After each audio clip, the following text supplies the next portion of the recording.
ನಮಃ ಶಿವಾಯ್. ಓಂ. ಪಿತಾಶ್ರೀ ಶಿವತಂದೆಯ ನೆನಪಿದೆಯೇ? ಮುರಳಿಯ ದಿನಾಂಕ 14/9/2025 ಶಿವಬಾಬಾರವರ ವಾಣಿ.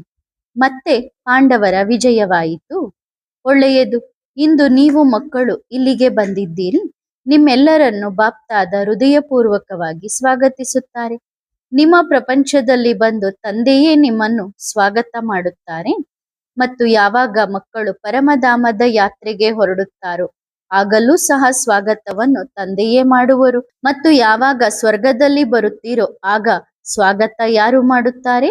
ಆಗ ಯಾರು ಸ್ವಾಗತ ಮಾಡುವರು? ಪ್ರಕೃತಿ ಸ್ವಾಗತ ಮಾಡುತ್ತದೆ ಬಾಬಾ. ಪ್ರಕೃತಿ ಸ್ವಾಗತ ಮಾಡುವಳು. ಬ್ರಹ್ಮ ತಂದೆ ಸ್ವಾಗತ ಮಾಡುವರು. ಒಳ್ಳೆಯದು. ನೀವು ಮಕ್ಕಳು ಹೇಗಿದ್ದೀರಿ? ಚೆನ್ನಾಗಿದ್ದೀರಿ ತಾನೆ? ಹೌದು, ಚೆನ್ನಾಗಿದ್ದೀರಿ. ಖುಷಿಯಾಗಿದ್ದೀರಾ? ಒಳ್ಳೆಯದು. ಖುಷಿಯಾಗಿದ್ದರೆ ಮಾತ್ರ ನೀವು ಇಲ್ಲಿಗೆ ತಲುಪಲು ಸಾಧ್ಯವಾಯಿತು ಅಲ್ಲವೇ? ಏಕೆಂದರೆ ತಂದೆಯ ಮಿಲನದ ಖುಷಿ ನಿಮ್ಮನ್ನು ಇಲ್ಲಿಗೆ ಕರೆತಂದಿದೆ. ಮಕ್ಕಳು ಅಂದುಕೊಳ್ಳುತ್ತಾರೆ ತಂದೆ ಜೊತೆ ಬಿಟ್ಟು ಬಿಟ್ಟರು ಎಂದು. ಆದರೆ ತಂದೆಯ ಜೊತೆ ಎಂಥದ್ದು? ಒಂದು ವೇಳೆ ಬಿಟ್ಟು ಹೋದರೆ ಅದು ವಿನಾಶಿಯಾಗುತ್ತದೆ. ಒಂದು ವೇಳೆ ಸದಾ ಜೊತೆ ಕೊಟ್ಟರೆ ಅದು ಅವಿನಾಶಿಯಾಗುತ್ತದೆ. ಶರೀರದೊಂದಿಗಿನ ಸಂಬಂಧ ವಿನಾಶಿಯಾಗಿದೆ, ಆದರೆ ಆತ್ಮದ ಪರಮಾತ್ಮನೊಂದಿಗಿನ ಸಂಬಂಧ ಅವಿನಾಶಿಯಾಗಿದೆ. ಶರೀರದ ಸಂಬಂಧಗಳು ಬಿಡಬಹುದು, ಆದರೆ ಆತ್ಮ ಮತ್ತು ಪರಮಾತ್ಮನ ಸಂಬಂಧ ಎಂದೂ ಮುರಿಯುವುದಿಲ್ಲ ಮತ್ತು ಎಂದೂ ಮುರಿದಿಲ್ಲ. ಮತ್ತು ಎಷ್ಟೇ ದೊಡ್ಡ ಪರೀಕ್ಷೆ ಯಾಕೆ ಬರಲಿ, ನೀವು ಯಾವಾಗ ಪ್ರತಿ ಪರೀಕ್ಷೆಯನ್ನು ಆಟದ ರೂಪದಲ್ಲಿ ತಿಳಿದುಕೊಳ್ಳುತ್ತೀರೋ ಆಗ ಎಲ್ಲಾ ಸಮಸ್ಯೆಗಳು ಪರಿಹಾರವಾಗಿಯೇ ಇವೆ. ಒಳ್ಳೆಯದು ಮಕ್ಕಳೇ, ನೀವು ತಲುಪಿದ್ದೀರಿ ಮತ್ತು ನಾವು ತಲುಪಿದೆವು. ನಮ್ಮ ಹೃದಯಕ್ಕೆ ಬಹಳ ಖುಷಿ ಸಿಕ್ಕಿತು. ನೀವು ಆಗಮಿಸಿದಿರಿ. ನೀವು ನಮ್ಮನ್ನು ಕರೆತಂದಿರಿ ಮತ್ತು ನಾವು ನಿಮ್ಮನ್ನು ಕರೆತಂದೆವು. ನಾವಿಬ್ಬರು ಒಬ್ಬರಿಗೊಬ್ಬರನ್ನು ಇಲ್ಲಿಗೆ ಕರೆತಂದಿದ್ದೇವೆ. ನಿಮ್ಮ ಪ್ರೀತಿ ನಮ್ಮನ್ನು ಕರೆತಂದಿತು ಮತ್ತು ನಮ್ಮ ಪ್ರೀತಿ ನಿಮ್ಮನ್ನು ಕರೆತಂದಿತು. ನಿಮ್ಮ ಅವಿನಾಶಿ ಜೊತೆ ನಮ್ಮನ್ನು ಎಳೆದು ತಂದಿತು ಮತ್ತು ನಮ್ಮ ಅವಿನಾಶಿ ಜನ್ಮ ಜನ್ಮಾಂತರದ ಜೊತೆ ನಿಮ್ಮನ್ನು ಎಳೆದು ತಂದಿತು. ನೀವು ಆಕಸ್ಮಿಕವಾಗಿ ಇಲ್ಲಿಗೆ ಬಂದಿಲ್ಲ. ನಾವೂ ಸಹ ಆಕಸ್ಮಿಕವಾಗಿ ಬಂದಿಲ್ಲ. ಇದು ಪ್ರೀತಿಯ ಸಂಬಂಧವಾಗಿದೆ. ಈ ಮಿಲನವನ್ನು ತಡೆಯುವ ಶಕ್ತಿ ಯಾರಿಗೂ ಇಲ್ಲ. ಅಂತಹ ಶಕ್ತಿ ಇದ್ದರೆ ಅವರು ತಡೆಯುತ್ತಿದ್ದರು, ಆದರೆ ತಡೆಯಲು ಆಗುವುದಿಲ್ಲ. ಇಷ್ಟೊಂದು ವಿಘ್ನಗಳು ಬಂದ ನಂತರವೂ ಬಾಬಾ ತಮ್ಮ ಕಾರ್ಯವನ್ನು ಸಫಲಗೊಳಿಸಿದರು. ಎಲ್ಲರ ಪರವಾಗಿ ತುಂಬು ಹೃದಯದ ಧನ್ಯವಾದಗಳು ಬಾಬಾ. ಹೃದಯದಿಂದ ನಿಮಗೆ ಧನ್ಯವಾದಗಳು. ಈ ಕಾರ್ಯವನ್ನು ನೀವು ಸಫಲ ಮಾಡಿದ್ದೀರಿ. ನಿಮ್ಮ ನಿಶ್ಚಯವು ಸಫಲ ಮಾಡಿದೆ. ನಿಮ್ಮ ದೃಢ ಸಂಕಲ್ಪವು ಸಫಲ ಮಾಡಿದೆ. ಈ ಕಾರ್ಯ ಸಫಲವಾಗಲು ನಿಮ್ಮ ಸ್ವಂತ ಪ್ರೀತಿಯೇ ಕಾರಣವಾಗಿದೆ. ಆದರೆ ಯೋಚಿಸಿ, ಪ್ರೀತಿ ಯಾರೊಂದಿಗಿದೆ? ಪ್ರೀತಿ ನಿಮಗೆ ಯಾರ ಮೇಲಿದೆ? ಬಾಬನ ಮೇಲೆ. ಯಾವ ಬಾಬಾ? ನನ್ನ ಬಾಬಾ. ನೀವು ನನ್ನ ಬಾಬಾ ಎನ್ನುವಿರಿ ಮತ್ತು ನಾನು ನನ್ನ ಮಕ್ಕಳೇ ಎನ್ನುವೆನು. ನನ್ನ ಮುದ್ದು ಮಕ್ಕಳೇ, ನೀವು ನನ್ನ ಮಕ್ಕಳಾಗಿರುವಾಗ ಸೋಲು ಎಂದಿಗೂ ಆಗಲು ಸಾಧ್ಯವೇ ಇಲ್ಲ. ನಿಮಗೆ ತಂದೆ ಪ್ರತಿದಿನ ಸೂಕ್ಷ್ಮವತನದಲ್ಲಿ ವಿಜಯದ ತಿಲಕವನ್ನು ಇಡುತ್ತಾರೆ. ಪ್ರತಿದಿನ ವಿಜಯದ ತಿಲಕ ನಿಮ್ಮ ಹಣೆಯ ಮೇಲೆ ಹಚ್ಚಲಾಗುತ್ತದೆ. ಹೀಗಿರುವಾಗ ವಿಜಯದ ತಿಲಕ ನಿಮ್ಮದಾದ ಮೇಲೆ ವಿಜಯ ಬೇರೆ ಯಾರದ್ದಾದರೂ ಆಗಲು ಹೇಗೆ ಸಾಧ್ಯ? ವಿಜಯ ರಾವಣನಿಗೆ ಆಗಲು ಸಾಧ್ಯವಿಲ್ಲ ತಾನೆ? ವಿಜಯ ಯಾರದ್ದಾಗುತ್ತದೆ? ರಾಮನ ಮಕ್ಕಳ ವಿಜಯವಾಗುತ್ತದೆ. ಹಾಗಾದರೆ ನೀವು ಯಾರ ಮಕ್ಕಳು? ರಾಮನ ಮಕ್ಕಳು. ರಾಮ ಯಾರು? ಯಾರು ನಿಮಗೆ ಖುಷಿ ಕೊಡುತ್ತಾರೋ, ಹೃದಯಕ್ಕೆ ಆರಾಮ್ ಕೊಡುತ್ತಾರೋ ಅವರೇ ದಿಲಾರಾಮ್. ಯಾರು ಸದಾ ನಿಮ್ಮ ಹೃದಯದಲ್ಲಿ ವಾಸ ಮಾಡುತ್ತಾರೋ ಅವರೇ ದಿಲಾರಾಮ್. ನೀವು ಎಲ್ಲೇ ಇರಿ, ಎಂತಹದ್ದೇ ಪರಿಸ್ಥಿತಿಯಲ್ಲಿ ಇರಿ, ಕೇವಲ ಒಮ್ಮೆ ಶಾಂತಿಯಲ್ಲಿ ಕುಳಿತು ಒಂದು ಆಹ್ವಾನ ಕೊಡಿ. ಬಾಬಾ, ನನ್ನ ಬಾಬಾ, ನೀವು ಬನ್ನಿರಿ, ನನಗೆ ಸಹಾಯ ಮಾಡಿರಿ. ಆಗ ನಾವೂ ಸಹ ಸೇವಕನ ಹಾಗೆ ನಿಮ್ಮ ಸೇವೆಗೆ ಬಂಧಿಸಲ್ಪಟ್ಟಿದ್ದೇವೆ. 1 ಸೆಕೆಂಡಿನಲ್ಲಿ ನಿಮ್ಮ ಹತ್ತಿರ ಹಾಜರಾಗಿ ಬಿಡುತ್ತೇವೆ ಅಷ್ಟೇ. ಆಗ ನಿಮ್ಮ ಕಾರ್ಯ ಆಗಿಯೇ ಇದೆ. ಮತ್ತು ಈ ಜೊತೆ ಈ ಕೈ ಎಂದಿಗೂ ಬಿಡುವುದಿಲ್ಲ. ನೀವು ಮಕ್ಕಳು ಸದಾ ಖುಷಿಯಾಗಿರಿ, ನಿಶ್ಚಿಂತರಾಗಿರಿ. ನೀವು ಚಿಂತೆ ಮಾಡುವುದರಿಂದ ಏನೂ ಆಗುವುದಿಲ್ಲ, ಆದರೆ ನಿಶ್ಚಿಂತರಾಗಿರುವುದರಿಂದ ಎಲ್ಲವೂ ಆಗುತ್ತದೆ. ಅದು ಏಕೆ? ನೀವು ಚಿಂತೆ ಮಾಡಿದರೆ ನಾನು ಚಿಂತೆ ಮಾಡುವುದಿಲ್ಲ. ಮತ್ತು ಒಂದು ವೇಳೆ ನಿಮಗೆ ಅನಿಸಿದರೆ ಬಾಬಾ ಚಿಂತೆಯನ್ನು ನೀವೇ ಮಾಡಿ, ನಾವಂತೂ ನಿಶ್ಚಿಂತರಾಗಿರುತ್ತೇವೆ ಎಂದರೆ ಆಗ ಇನ್ಯಾಕೆ ಚಿಂತೆ ಮಾಡುತ್ತೀರಿ? ನೀವು ನಿಶ್ಚಿಂತರಾಗಿರಿ. ವಿಘ್ನ ಏಕೆ ಬರುತ್ತದೆ? ಏಕೆಂದರೆ ನೀವು ಚಿಂತೆ ಮಾಡುತ್ತೀರಿ. ಆಗ ತಂದೆ ನಿಶ್ಚಿಂತರಾಗಿ ಬಿಡುತ್ತಾರೆ. ಇದನ್ನು ಉಲ್ಟಾ ಮಾಡಿ, ಏನು? ನೀವೆಲ್ಲರೂ ನಿಶ್ಚಿಂತರಾಗಿರಿ, ಚಿಂತೆ ಮಾಡಲು ನಾವೊಬ್ಬರೇ ಸಾಕು ಅಲ್ಲವೇ? ನೀವು 1,00,000 ಜನ ಸೇರಿ ಚಿಂತೆ ಮಾಡಿದರೂ ಏನೂ ಆಗುವುದಿಲ್ಲ, ಆದರೆ ನಾವು ಒಬ್ಬರೇ ಚಿಂತೆ ಮಾಡಿದರೆ ಎಲ್ಲವೂ ಹಾಗೇ ಆಗುತ್ತದೆ. ಹಾಗೆಯೇ ಇದೆ. ಈ ವಿಶ್ವದಲ್ಲಿ ಯಾವುದು ಅಸಂಭವವಲ್ಲ. ಆದರೆ ಯಾರಿಗಾಗಿ? ಈ ವಿಶ್ವದಲ್ಲಿ ಯಾವುದು ಅಸಂಭವವಲ್ಲ. ತಂದೆ ರಚಿಸಿರುವ ಪ್ರಪಂಚದಲ್ಲಿ ಯಾವ ಕಾರ್ಯವೂ ಅಸಂಭವವಲ್ಲ. ಆದರೆ ಯಾರಿಗಾಗಿ? ಯಾರಿಗಾಗಿ ಅಸಂಭವವಲ್ಲ?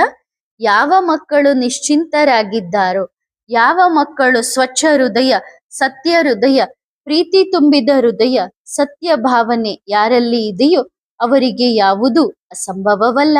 ಆದರೆ ಯಾರು ಚತುರತೆ ತೋರಿಸುತ್ತಾರೋ, ಚಾಲಾಕಿತನ ತೋರಿಸುತ್ತಾರೋ ಅವರಿಗೆ ಇದೆಲ್ಲವೂ ಏನಾಗಿದೆ?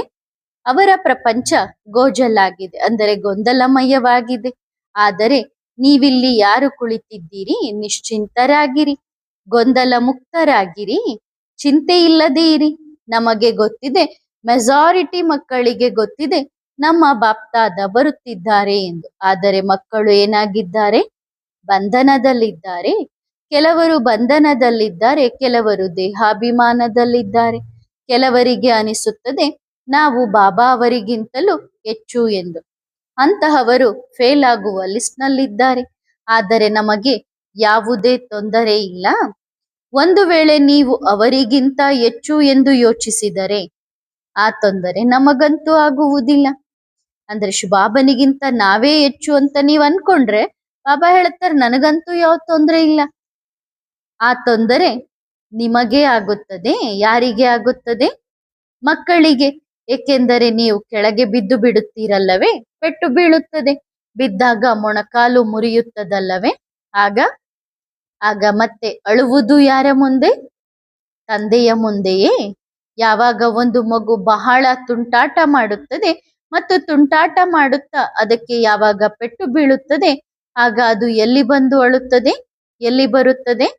ತಂದೆಯ ಬಳಿಯೇ ಬಂದು ಅಳುತ್ತದೆ, ತಾಯಿಯ ಬಳಿ ಬಂದು ಅಳುತ್ತದೆ. ಇದು ಸಹ ಹೀಗೆಯೇ. ಆದ್ದರಿಂದ ಜಾಸ್ತಿ ತುಂಟಾಟ ಹಾನಿಕಾರಕವಾಗಿದೆ. ಜಾಸ್ತಿ ತುಂಟಾಟ ಮಾಡಿದರೆ ಪೆಟ್ಟು ಬೀಳುತ್ತದೆ. ಮತ್ತು ಒಂದು ವೇಳೆ ಕುಳಿತು ತಂದೆಯನ್ನು ಬಹಳ ಪ್ರೀತಿಯಿಂದ ನೆನಪು ಮಾಡಿದರೆ ಏನಾಗುತ್ತದೆ? ಸತ್ಯ ಹೃದಯದವರ ಮೇಲೆ ಸಾಹೇಬ್ ರಾಜಿ ಆಗುತ್ತಾರೆ. ಸಚ್ಚೆ ದಿಲ್ ಪರ್ ಸಾಹೇಬ್ ರಾಜಿ. ಅಂದ್ರೆ ನಿಮ್ಮ ಹತ್ರ ಸತ್ಯ ಹೃದಯ ಇತ್ತು ಅಂದ್ರೆ ಬಾಬನು ಕೂಡ ರಾಜಿ ಆಗ್ತಾರೆ. ಒಳ್ಳೆಯದು ಮಕ್ಕಳೇ. ಯಾರು ಹಿಂದೆ ಕುಳಿತಿದ್ದಾರೋ ಮತ್ತು ಯಾರು ಅವಿತುಕೊಂಡು ಹೊರಗಡೆ ಕುಳಿತು ಸಹ ನೋಡುತ್ತಿದ್ದಾರೋ, ಯಾರು ಸಭೆಯಲ್ಲಿಯೇ ಕುಳಿತಿದ್ದಾರೋ ಅವರಿಗೆ ಹೃದಯದ ನೆನಪು ಮತ್ತು ಪ್ರೀತಿಗಳು. ನೀವು ತಂದೆಯವರು ಮತ್ತು ತಂದೆ ನಿಮ್ಮವರು. ಕೇವಲ ಈ ಸ್ಲೋಗನ್ ಅನ್ನು ನೆನಪಿಟ್ಟುಕೊಳ್ಳಿ, ಬೇರೇನೂ ಇಲ್ಲ. ಸರಿ ಇದೆ ತಾನೆ? ಇಲ್ಲಿ ಕುಳಿತಿರುವವರಿಗೆ ಅನೇಕ ಪಟ್ಟು ನೆನಪು ಮತ್ತು ಪ್ರೀತಿ. ಯಾರು ಹೊರಗೆ ಕುಳಿತು ಕೇಳುತ್ತಿದ್ದಾರೋ ಆ ಪ್ರತಿಯೊಬ್ಬ ಮಗುವಿಗೂ ಅನೇಕ ಪಟ್ಟು ನೆನಪು ಮತ್ತು ಪ್ರೀತಿಗಳು. ಮುಂದೆ ಮತ್ತು ಹಿಂದೆ ಇರುವವರಿಗೂ ಸಹ ಅನೇಕ ಪಟ್ಟು ನೆನಪು ಮತ್ತು ಪ್ರೀತಿಗಳು. ನೀವೆಲ್ಲರೂ ಮಕ್ಕಳು ಹೀಗೆ ನಿಶ್ಚಿಂತ ಚಕ್ರವರ್ತಿಯಾಗಿರಿ, ಖುಷಿಯ ಡಾನ್ಸ್ ಮಾಡುತ್ತೀರಿ. ಉಳಿದೆಲ್ಲವನ್ನು ತಂದೆಯ ಮೇಲೆ ಬಿಟ್ಟು ಬಿಡಿ. ಸರಿ ಇದೆ ತಾನೆ? ಸರಿ ಇದೆ ಅಲ್ಲವೇ? ನೀವು ಖುಷಿಯಾಗಿರಿ. ಈ ವರದಾನಿ ಹಸ್ತ ನಿಮ್ಮ ತಲೆಯ ಮೇಲಿದೆ ಮತ್ತು ಈ ತಿಲಕ ನಿಮಗೆ ವಿಜಯದ್ದಾಗಿದೆ. ಸದಾ ತಿಲಕವನ್ನಿಟ್ಟುಕೊಂಡು ಈ ಅನುಭೂತಿಯಿಂದ ಹೊರಡಿರಿ. ಇಂದು ನನ್ನ ಪ್ರತಿ ಕಾರ್ಯ ಸಫಲವಾಗಿಯೇ ಇದೆ. ನನ್ನ ಪ್ರತಿ ಕಾರ್ಯ ಸಂಭವವಾಗಿದೆ. ಈ ಕಾರ್ಯವನ್ನು ಯಾರೂ ತಡೆಯಲು ಸಾಧ್ಯವಿಲ್ಲ. ಸದಾ ಖುಷಿಯಾಗಿರಿ, ನಗುತ್ತಾ ಇರಿ, ಮುಗುಳ್ನಗುತ್ತೀರಿ. ಅವಿತುಕೊಂಡು ಕುಳಿತುಕೊಳ್ಳುವುದಲ್ಲ, ನೀವು ಈ ಪ್ರಪಂಚದ ಜನರಿಂದ ಅವಿತುಕೊಂಡು ಕುಳಿತುಕೊಳ್ಳಬಹುದು. ಆದರೆ ತಂದೆಯ ದೃಷ್ಟಿಯಿಂದ ಎಂದಿಗೂ ಬಚ್ಚಿಟ್ಟುಕೊಳ್ಳಲು ಸಾಧ್ಯವಿಲ್ಲ. ಯಾರಿಗೆ ಹೃದಯದ ಪ್ರೀತಿ ಇದೆಯೋ ಅವರು ತಂದೆಯ ದೃಷ್ಟಿಯಿಂದ ಎಲ್ಲಿಯೂ ಬಚ್ಚಿಟ್ಟುಕೊಳ್ಳಲು ಸಾಧ್ಯವಿಲ್ಲ. ನಿಮ್ಮೆಲ್ಲರಿಗೂ ನೆನಪು ಮತ್ತು ಪ್ರೀತಿಗಳು. ನೀವು ಮಕ್ಕಳು ಯೋಚಿಸಿದಿರಿ ತಾನೆ, ಯಾರು ಬರುತ್ತಿದ್ದಾರೆ? ಯಾರು ಮಕ್ಕಳು ಹೊಸಬರಾಗಿದ್ದಾರೋ ಅವರಿಗೆ ಇಂದು ಅರ್ಥವಾಗಿರಲಿಕ್ಕಿಲ್ಲ. ಆದರೆ ಸ್ವಲ್ಪ ಸಮಯದ ನಂತರ ಅರ್ಥವಾಗುತ್ತದೆ. ನಾವು ಇಂದು ಯಾರ ಜೊತೆ ಭೇಟಿ ಮಾಡಿದೆವು ಎಂದು ನೋಡಿ. ಎಷ್ಟೊಂದು ಸಮಯದಿಂದ ಕಠಿಣದಲ್ಲಿ ಅತಿ ಕಠಿಣ ಭಕ್ತಿ ಮಾಡಿದಿರಿ. ಆದರೆ ಯಾವಾಗ ನಾವು ಮತ್ತು ನೀವು ಭೇಟಿಯಾದೆವು ಆಗ ಬಹಳ ಸಹಜ ರೂಪದಲ್ಲಿ ಭೇಟಿಯಾದೆವು. ಇಷ್ಟೊಂದು ಕಠಿಣ ಭಕ್ತಿ ಮಾಡಿ ಮತ್ತು ಭೇಟಿಯಾಗುವುದು ಎಷ್ಟು ಸಾಧಾರಣ. ಹೇಗೆ ಶಬರಿ ಪ್ರತಿದಿನ ರಾಮನಿಗಾಗಿ ಕಾಯುತ್ತಿದ್ದಳು. ಬಿರುಗಾಳಿಯೇ ಬರಲಿ, ಪ್ರವಾಹವೇ ಬರಲಿ, ಆದರೆ ರಾಮನಿಗಾಗಿ ಕಾಯುವುದು, ಪ್ರತಿದಿನ ಕಸ ಗುಡಿಸುವುದು, ಪ್ರತಿದಿನ ಹಣ್ಣುಗಳನ್ನು ಆಯ್ದು ತರುವುದು, ಪ್ರತಿದಿನ ಎಷ್ಟೇ ಕಠಿಣ ಪರಿಸ್ಥಿತಿ ಬಂದರೂ ರಾಮ ಬಂದಾಗ ಆಗ ಹೇಗೆ ಬಂದರು? ಆಕಾಶವನ್ನು ಸೀಳಿಕೊಂಡು ಬರಲಿಲ್ಲ ಅಥವಾ ಭೂಮಿಯನ್ನು ಹೊಡೆದುಕೊಂಡು ಬರಲಿಲ್ಲ. ಹೇಗೆ ಬಂದರು? ಒಬ್ಬ ಸಾಧಾರಣ ಮನುಷ್ಯನ ತನುವಿನಲ್ಲಿ ರಾಮ ಬಂದರು ಮತ್ತು ಶಬರಿಯ ಉದ್ಧಾರ ಮಾಡಿ ಹೋದರು. ಇದು ಇಂದು ಅದೇ ಕಥೆಯಾಗಿದೆ. ಸಾಧಾರಣ ತನುವನ್ನು ನೋಡಬೇಡಿ. ಈಗ ಯೋಚಿಸಿ, ಒಂದು ವೇಳೆ ರಾಮ ಕಿರೀಟ ಧರಿಸಿ ರಾಜಸಿಂಹಾಸನದಿಂದ ಇಳಿದು ಶಬರಿಯ ಬಳಿ ಹೋಗಿದ್ದರೆ ಯಾರು ಗುರುತಿಸುತ್ತಿರಲಿಲ್ಲವೇ? ಇವರು ಅಯೋಧ್ಯೆಯ ರಾಮ ಎಂದು ಎಲ್ಲರೂ ಗುರುತಿಸುತ್ತಿದ್ದರು. ಆದರೆ ರಾಮ ಹೇಗೆ ಬಂದರು? ಸಂಪೂರ್ಣ ಸಾಧಾರಣ ತನುವಿನಲ್ಲಿ ಬಂದರು. ಹಾಗಾಗಿ ಈ ಸಾಧಾರಣ ನಡವಳಿಕೆ ನಡೆಯುತ್ತಿದೆ. ಇಂದು ನೀವೆಲ್ಲರೂ ಮತ್ತು ನಾವು ನಿಮ್ಮ ಜೊತೆಗಿದ್ದೇವೆ. ಕೇವಲ ಇದು ಆತ್ಮ ಮತ್ತು ಪರಮಾತ್ಮನ ಮಿಲನದ ಮೇಳ ನಡೆಯುತ್ತಿದೆ ಎಂದು ತಿಳಿದುಕೊಳ್ಳಿ. ಒಳ್ಳೆಯದು ಮಕ್ಕಳೇ, ನೀವು ಸದಾ ಖುಷಿಯಾಗಿರಿ. ಕೇವಲ ಇದನ್ನು ನೋಡಿ. ರಾತ್ರಿಯೂ ಸಹ ನಿಮ್ಮ ಎದುರು ಯಾರು ತಿರುಗಾಡುತ್ತಾರೆ? ಪ್ರತಿ ಹಗಲು ರಾತ್ರಿ ನಿಮ್ಮ ಜೊತೆಯಲ್ಲಿ ಯಾರು ನಿಂತಿದ್ದಾರೆ? ಬಾಬಾ. ಮತ್ತೆ ಸಿಗೋಣ. ಬಾಬಾ ಎಲ್ಲರ ಪರವಾಗಿ ಹೃದಯದಿಂದ ನಿಮಗೆ ತುಂಬಾ ತುಂಬಾ ಧನ್ಯವಾದಗಳನ್ನು ಅರ್ಪಿಸುತ್ತೇವೆ. ಏಕೆಂದರೆ ಇಷ್ಟೊಂದು ವಿಘ್ನಗಳು ಬಂದವು. ಪೂರ್ತಿ ದೆಹಲಿಯಿಂದ ಹಿಡಿದು ಇಲ್ಲಿಯವರೆಗೆ ಈ ಕಾರ್ಯಕ್ರಮವನ್ನು ತಡೆಯಲು ಎಷ್ಟೊಂದು ಪ್ರಯತ್ನ ಮಾಡಲಾಯಿತು.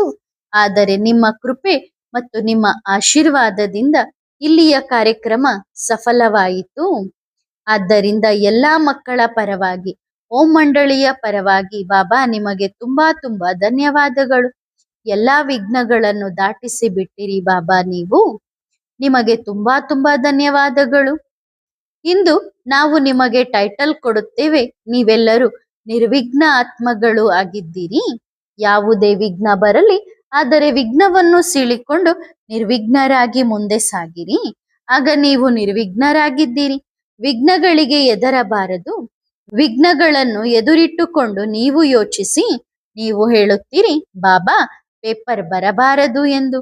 ಕೇವಲ ಹೀಗೆ ನಕಲು ಹೊಡೆದು ಅಂದ್ರೆ ಕಾಪಿ ಮಾಡಿ ಪಾಸ್ ಆಗಿ ಬಿಡೋಣ ಎಂದು.